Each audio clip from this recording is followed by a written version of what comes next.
Welcome to the Holy Land Dispatch podcast.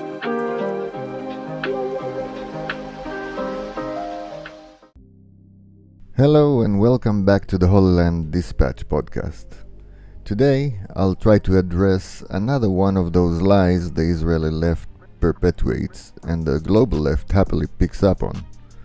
The ridiculous claim that Netanyahu was or is a divisive and inciting leader who constantly slanders or uses divisive speech towards his political opponents.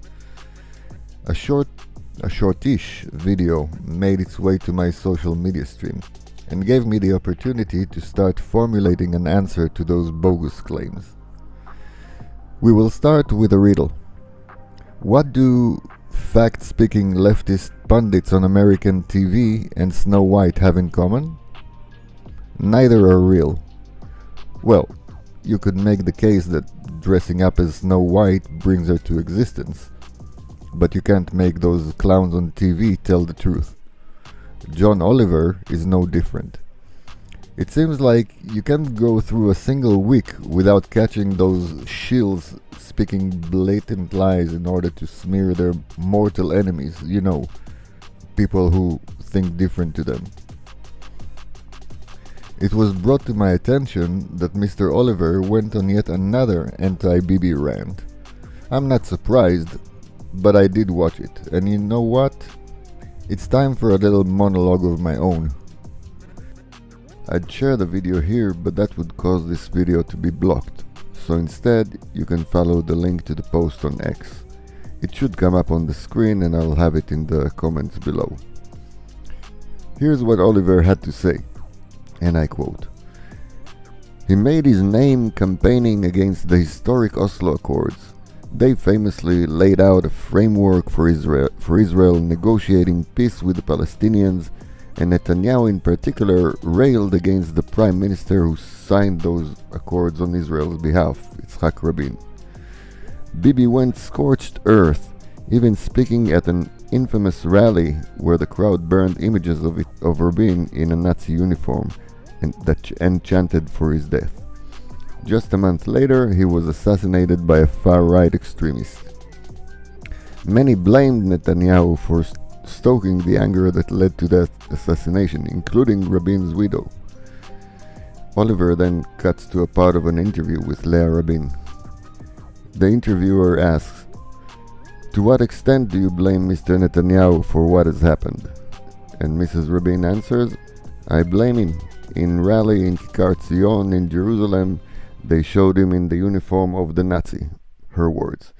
"So Bibi Netanyahu now can say from here to eternity that he didn't support it and didn't agree with it, but he was there and it didn't stop it." Then Oliver continues, "Right.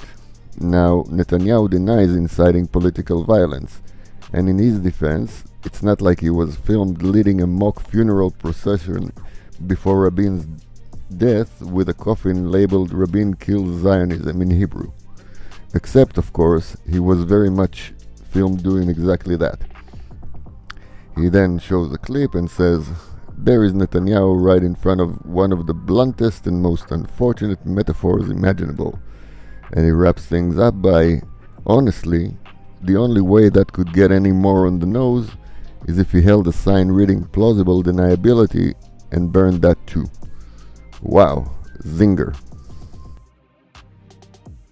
Now, allow me to break this absolute drivel down piece by piece. First, let's talk about those Oslo Accords where Israel was negotiating peace with Palestinians, shall we? It's true, Israel was negotiating peace. The problem was that the other participant was not. The other participant in these quote-unquote peace negotiation was merely bargaining the next phase of his hostile takeover.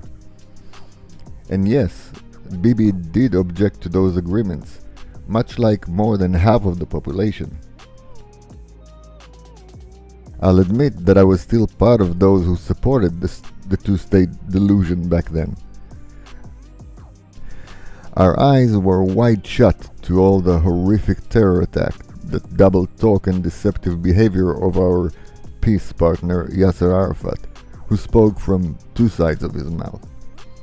These Oslo Accords were passed in the Knesset on the back of a single vote coming from a defecting member who was bribed with a Mitsubishi car. Next, Johnny Boy says, Bibi went scorched earth.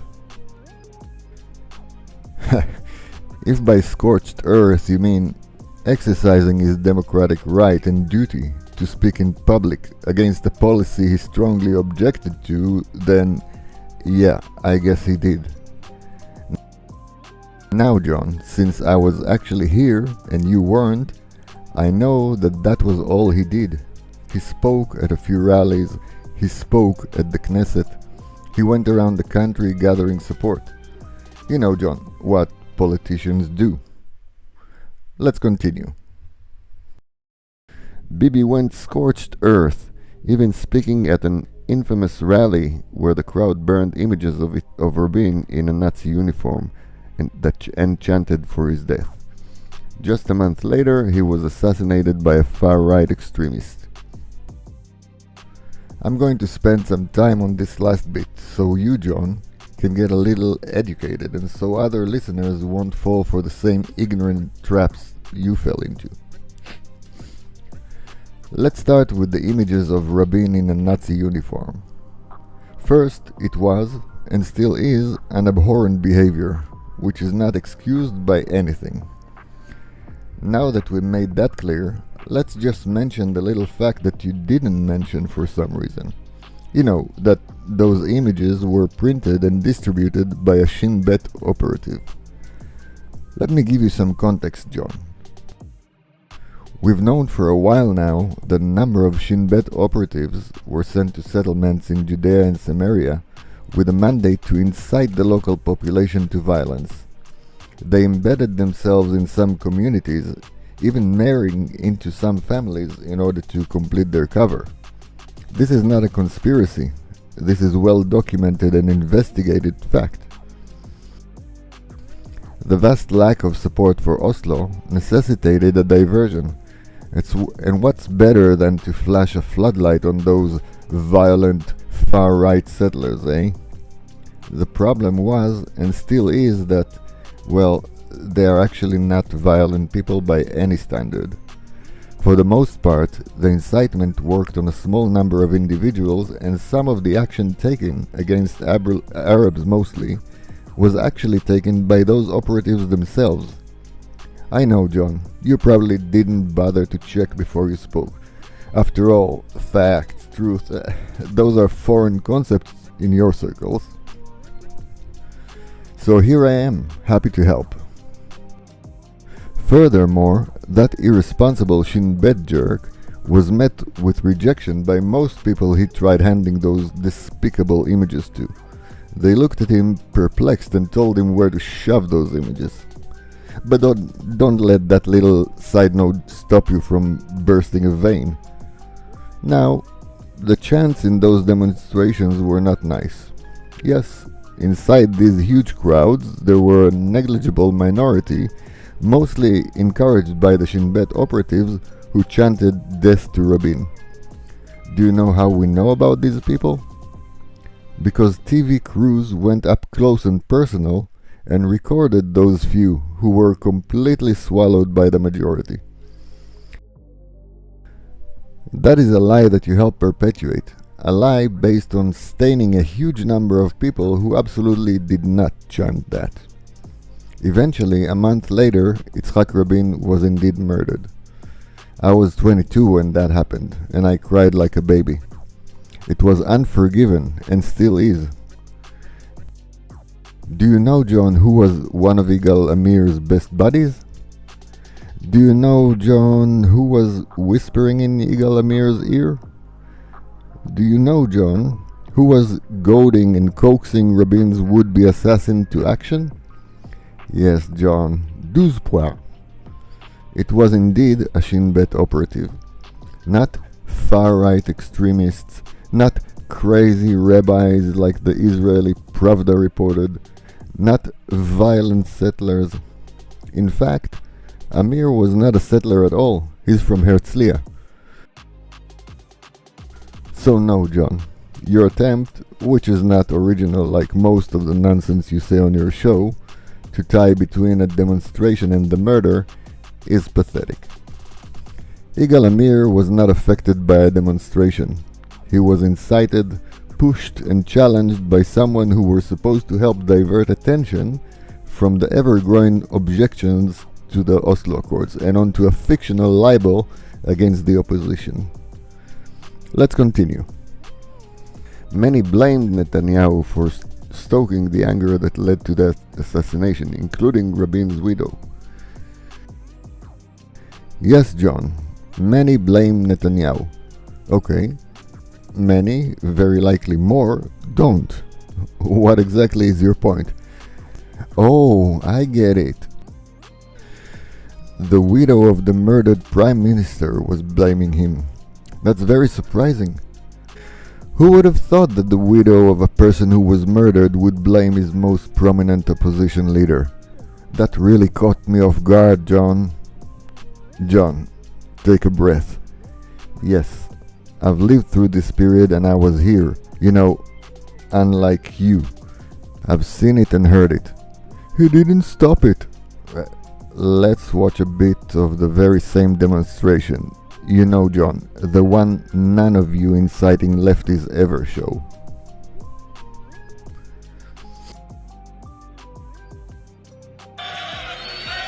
הקריאות והנאצות כלפי רבין הביכו את מנהיג הליכוד ביבי נתניהו, שניסה ללא הועיל לתעל את זעם ההמונים לאפיקים תרבותיים יותר. לא עם הקריאות האלה! תירגעו!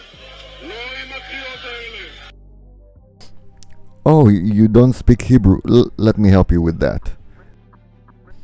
Netanyahu over the loudspeakers saying very clearly, not with these calls. Calm down. Not with these calls. Because Netanyahu, as opposed to how you love to paint him, is not a supporter of violent discourse. So no, John, he didn't stop them. But he did what was expected of a leader in his position. He asked them to stop.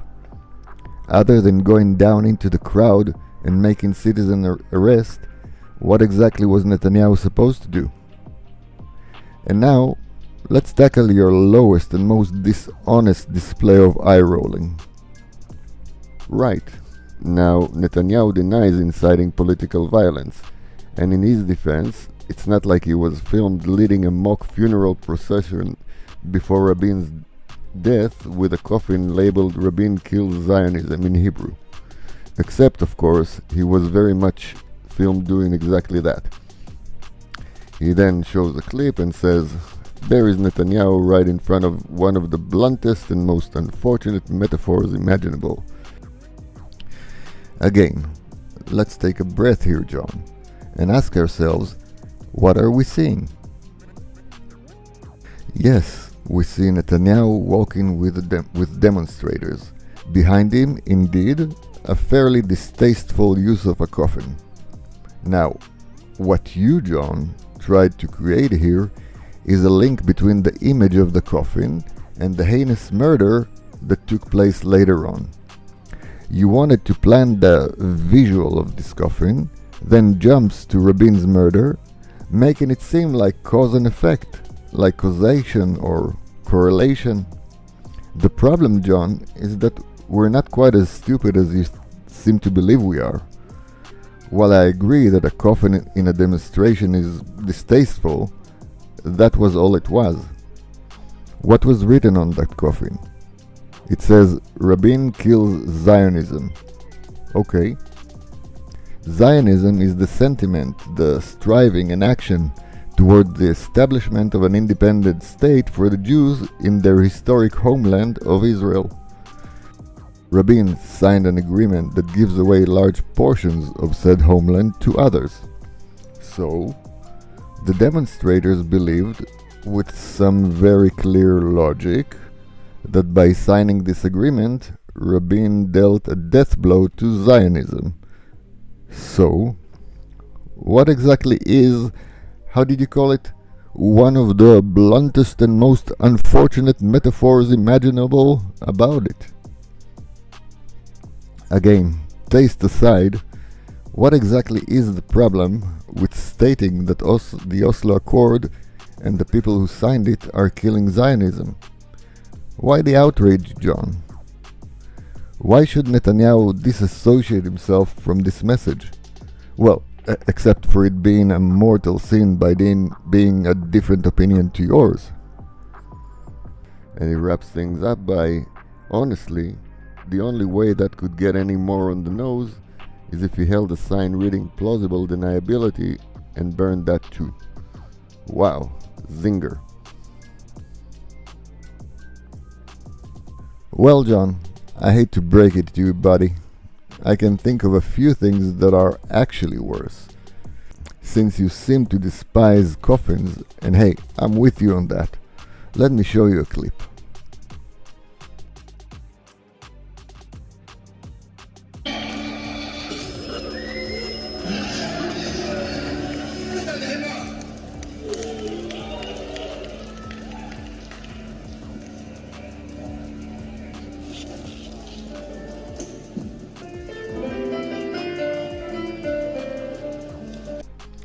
Now here, John, in this clip, there's correlation.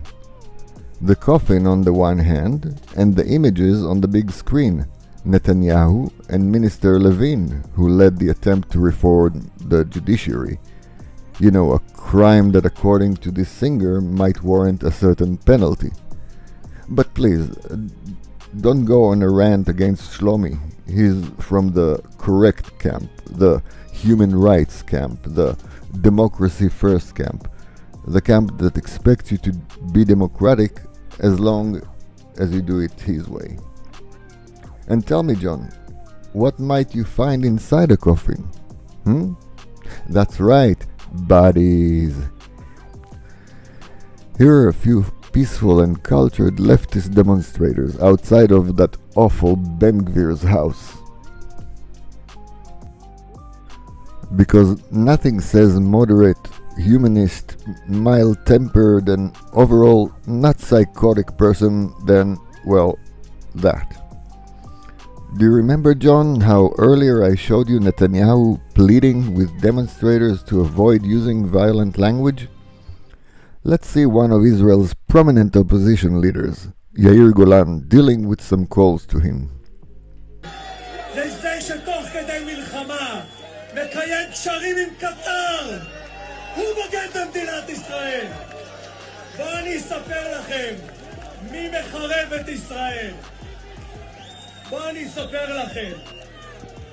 זה שבמשך 3 עשורים מלבש שנאה, זה שהלך אחרי ארון מתים עם שלט רבין עליו, הוא זה שמוביל אתכם, מעוור את העיניים שלכם וגורם לכם לעשות רק דבר אחד, לשנוא, לשנוא, לשנוא ולשנוא. זה מה שאתם יודעים.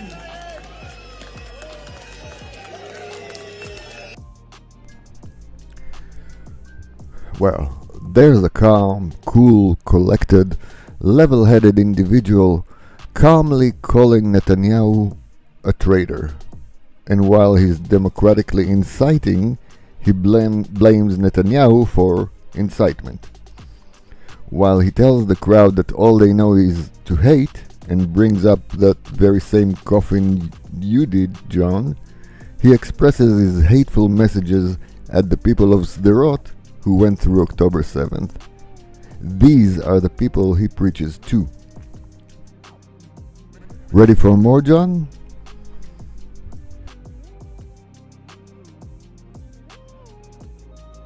לראות מי אני פוגש את האפס, העבד כי ימלוך, רץ עבד כי ימלוך, קורא למשטרה, נכנס במפגינים, אפס, עבד כי ימלוך, נרוץ אחריך כל החיים, לא יהיה לך שקט, שנייה אחת, שנייה לא יהיה לך שקט, שנייה לא יהיה לך שקט עד סוף חייך, עבד כי ימלוך, אפס, אתה קורא לשוטרים, כן, אני סיירת גולני, לא אתה, אפס, אפס, אני ארוץ אחריך עד סוף ימיך. סמרטוטים מתעייפים מהר, עבד כי ימלוך סמרטוט, אתה חושב שבריצה תעף אותי? אני אלמד אותך מה זה סרט גולני. אפס עבד! למי אתה קורא לשוטרים כל החיים שלך? אפס מאופס! אפס מאופס! עד סוף ימיך נרדוף אותך! שנה טובה חמוד! עד סוף ימיך נרדוף אותך! פשיסט! Meet Amichai Shikli, Minister of Diaspora Affairs, on a nice jog with his 7-year-old son. The video is taken by one of those professional protesters you love so much. You can guess which side of the political spectrum he comes from.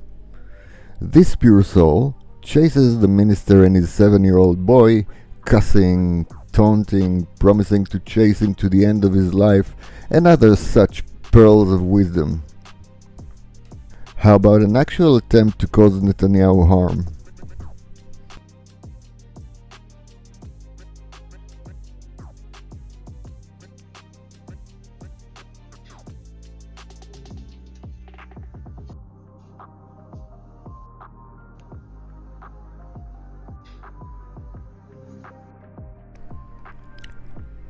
Okay, let me give you a tip here on how to counter this one.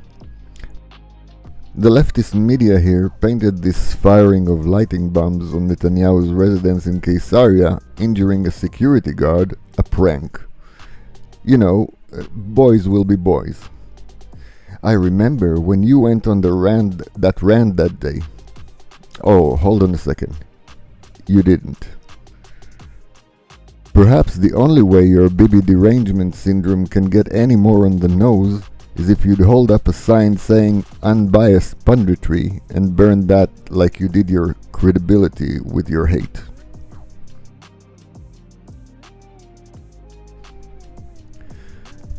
That's it for today, folks. Thanks again for joining us on the Holy Land Dispatch podcast. God bless.